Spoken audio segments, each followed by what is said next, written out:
Oh, am I ready? I don't know. Fuck. Because it kind of feels like once you go in, you don't come out for 11 days, 12 days, which is a long time to be kind of in a different world. And that's the hope. What would be upsetting is if it didn't feel like a different world.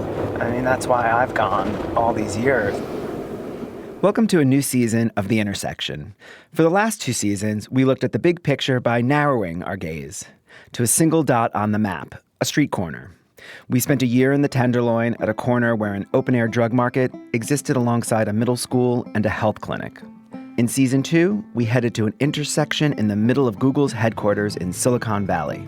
This time around, we are doing something completely different. The city we are heading to is temporary, and the intersections are conceptual. This season, we are heading to a remote desert in Nevada. We are going to Burning Man.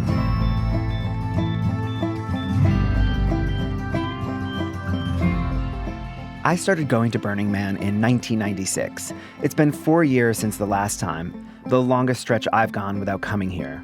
But earlier this year, as summer approached, I began to hear the grumblings. New at 6, another battle is brewing over this year's Burning Man.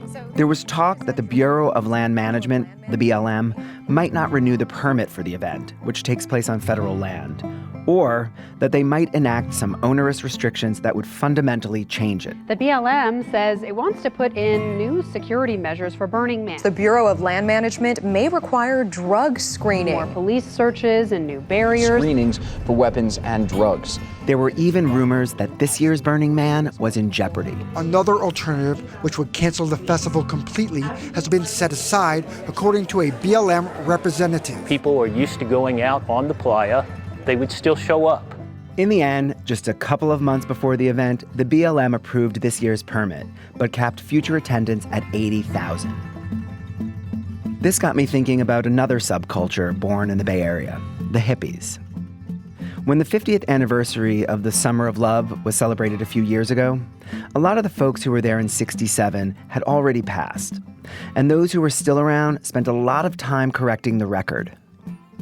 So-called hippies have shaped how we eat and pray, exercise, and dress. But they had become little more than a punchline, a weed-smoking, long-haired Halloween costume.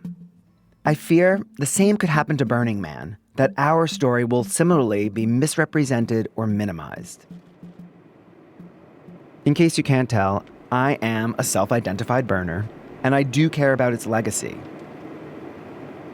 So here I am, in a tiny car packed to the gills with water, food, caffeine, costumes, first aid supplies, and for the first time, I've got tons of audio equipment and a mission to capture the magic and the mundane, the changes and the contradictions of Burning Man in the present tense, before it's over or loses all connection to its origins. It all began in San Francisco in 1986, when a ragtag group of artists, pranksters, and passersby came together on Baker Beach. A wooden effigy of a man, a stick figure really, had been built and was burned as dozens looked on. It became a summer solstice tradition. By 1990, the gathering picked up a name, Burning Man, and grew to hundreds. This time, the cops were onto them, and nothing would be burned. A couple of months later, over Labor Day weekend, they took that effigy to Nevada's Black Rock Desert and burnt it there. Since then, hundreds of thousands of people have descended on this chalky patch of desert, which becomes Black Rock City for just a little while each year. I can see the entrance. This right here is where the pavement meets the playa, where the outside world intersects with a temporary utopia. Oh, am I ready? I don't know. Okay, we are turning off. Whoa, this is where it gets desolate. It's crazy that we make our way out here every year, because it really is inhospitable. And I have to pee so badly. In the early years, you ended up at Burning Man because someone told you about it. For me, it was my roommate Larry, who'd been the year before. That first year, as we approached the entrance, I was petrified. What if I couldn't deal with the heat and dust? What if I had a bad trip? What if I just wanted to leave? Spoiler alert, I stayed. But it did feel like an alternate reality, with no obvious rules or enforcers, no phones, no electricity, and no real contact with civilization. I mean, when we were at Burning Man in 1997, we heard Lady Diana was killed and thought it was a prank. Here's the thing. Something happens when the outside world falls away, and you can do whatever you want, whenever you want. You have to trust your gut. And when you find yourself in the emptiness at night under a dome of stars, you imagine what's possible. And if you keep going, bike further and further into the nothingness, you just may end up at what feels like a rave on the surface of the moon. How can that not affect you?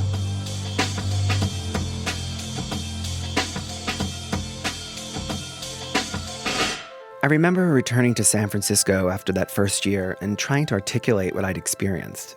Here's the best I could come up with. Imagine thousands of incredibly cynical people coming together to build a city, and for a little while having no reason to be cynical. I returned a dozen times over the next 2 decades.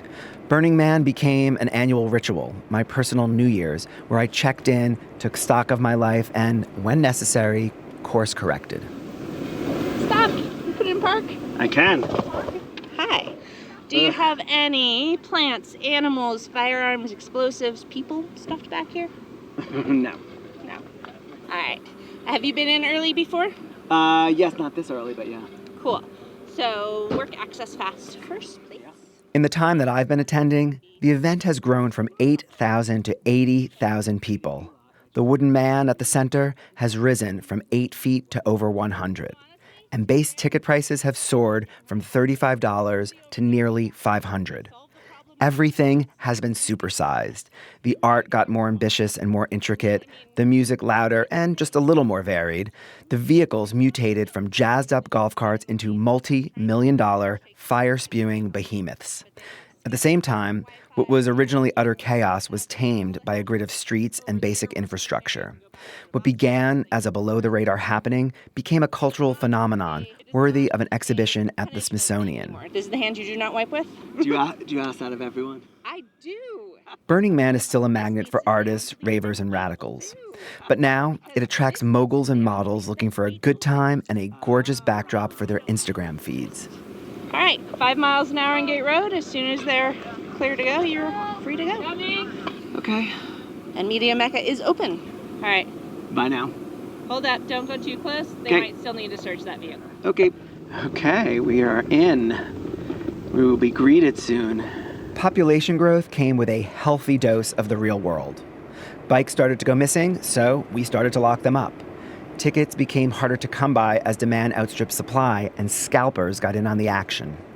Instead of doing whatever, wherever out here, we now had to worry about the roving police cars. And while my camp used to serve bacon and Bloody Marys to anyone who showed up, we now had to adhere to an actual health code, check IDs, and set a schedule for service. And I get it. More people means more problems like theft and sexual assault. And that means more rules. Just little old me. Welcome home. I love you. F your burn. Daft Punk at the trash fence. All those fun things. Walmart's at center camp. Amazon delivers every hour. Ice is free. You just need to wish it and drones will deliver it for you. The Wi-Fi password is Big Imagination, all lowercase, one word. Fantastic. Yep. Anything else? You've been here before? Yeah. Cool. Media Mecca. What time is it open? Do you know? I'm not sure. That is above my pay grade. I just stand out here without any pants and drink free beer. You're right. You're not wearing any I'm not lying. pants. Nope. I mean, I have a He-Man merkin on, so. I love American. Who doesn't? And the right? carpets match the drapes. They do match the drapes. You got to keep the carpet shaped. It's one thing for burners to gripe, but it is irritating to hear people who have never been talk about how much it's changed, how it's just an excuse for a bunch of rich white techies to have sex and do drugs. And it's understandable, since there's a lot of that in the press and on social media. Even a recent New York Times article about a Nobel-winning economist doing research at Burning Man mentioned orgies 3 times in the first 150 words. What doesn't really cut through is why mayors from around the world attend each year, or how many green innovations and social service organizations have been born right here, or that many of the people who bring large-scale art projects to the playa can now actually make a year-round living as artists. But how do you tell the story of this sprawling temporary city and its inhabitants? How do you capture 400 art installations, 700 mutant vehicles, and millions of spontaneous interactions? How do you begin to chronicle the nearly 1,500 theme camps, including camps for Christians, furries, deaf burners, sober burners, kids, clowns, scientists, people of color, and the polyamorous? I mean, at any given time, you can choose from hundreds of workshops, performances, and offerings. You can get your bike repaired, your aura read, and your genitals painted. You can score freshly baked bread, vegan ramen, and poutine. You can get your pupils dilated, your bottom spanked, and procure a morning after pill. And not a penny changes hands. It's gonna white out, so I'm gonna let you go, because then we gotta stop you when it does. Okay. Welcome home. All right, thank you. Okay, it's official.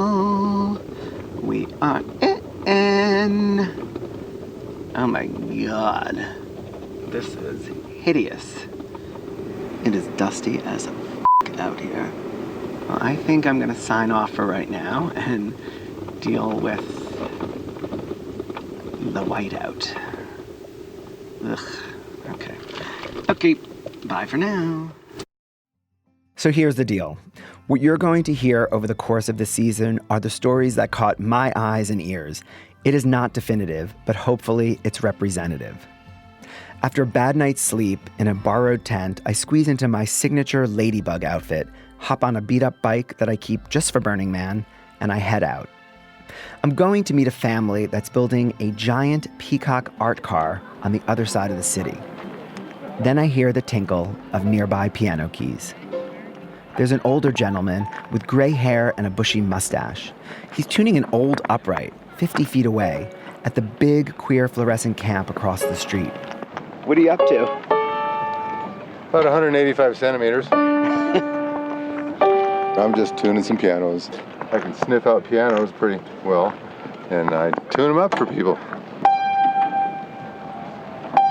Yeah, I love this camp. It's a really wild and flamboyant camp here, and they love the piano.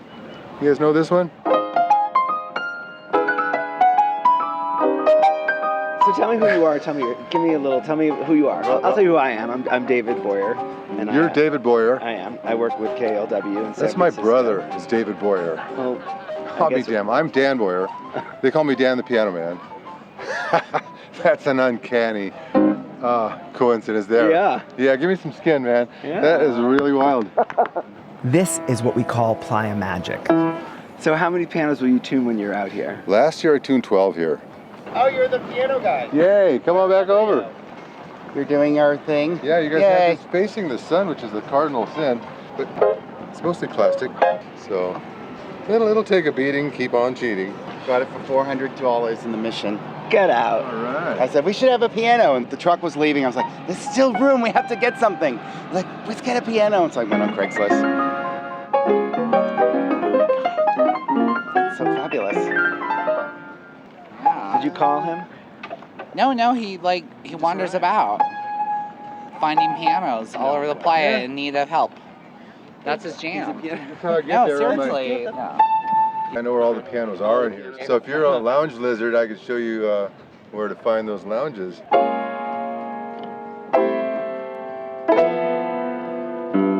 Turns out there are a lot of pianos out here. At Black Rock Piano Lounge, Lost Penguin Saloon, Shangri-La List, the Playa Jazz Cafe, or in the middle of a road.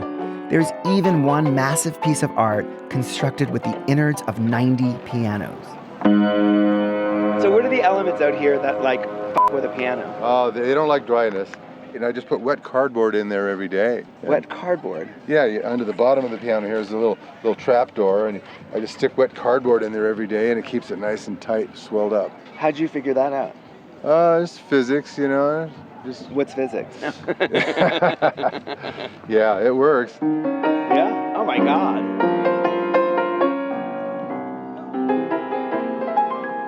When did you start playing piano? Well, when I was about 10. Yeah, and I picked up the piano tuning when I was 15. And this is my 50th year as a piano tuner. Burning Man is not about buying or bartering. There are no souvenir vendors or beer stands. The only things for sale in Black Rock City are ice and coffee. And there are no piano tuners or anyone else for hire. If I was charging the going rate, I'd be making a nice little 4-digit figure, but I don't need cash.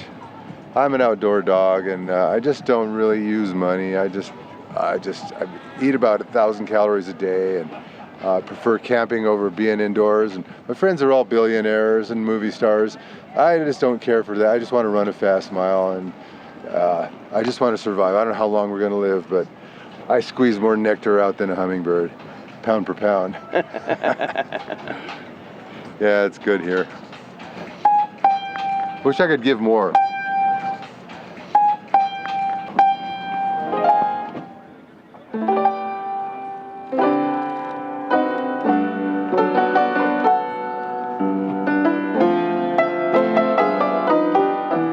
There's just something about when it just chimes in where it's supposed to be, you just know it. It's just sweet. You just get the same sensation. It's a little mini thrill.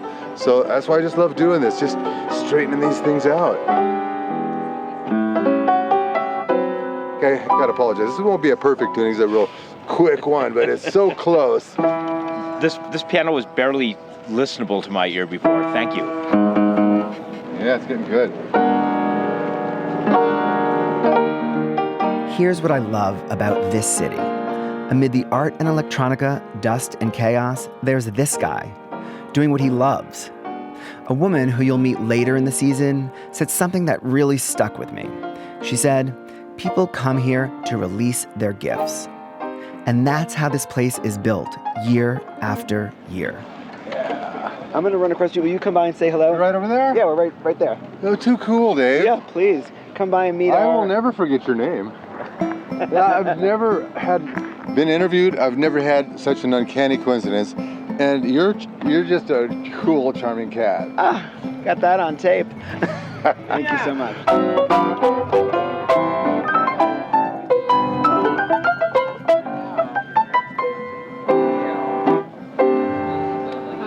That's Dan the Piano Man, here, Black Rock City.